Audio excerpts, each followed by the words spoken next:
بسم الله الرحمن الرحيم. شوفوا يا جماعه، المكنسه دي جت تصلح. للاسف الصنايعي اللي حاطط ورق فيل حوالين الموتور عشان يمسك الموتور بيه. شوفوا المنظر لما حرق الموتور. شوف حاطط لي جلده ورا مكان البليه، بدل ما يجيب الجوان بتاعها اللي اتحط اللي هو اللي بوبيتني، لا حاطط لي جلده كده اهو. كده الموتور اتحرق. شوفوا عامل ازاي، عليه وسخه، عليه وسخه وعفر ازاي اهو. لان طبعا ساب الفلتر من قدام بايظ ولافف عليه شكلتون. شوف لافف لي شكلتون ازاي اهو. دي صنايعي للاسف. شوف عامل ايه. ده السبب ان الموتور اتحرق. فالعلاج دلوقتي ان انا الموتور الفه واجيب له الجوانت بتاعته، الجوان اللي بيبقى قدامنا اهو، اللي بيبقى على البوز، والجوان اللي ورا شاور كده.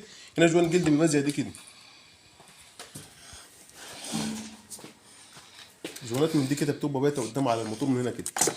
للاسف مفيش حاجه موجوده من دي، وجايب ورق فيل يحطه لما الموتور اتحرق.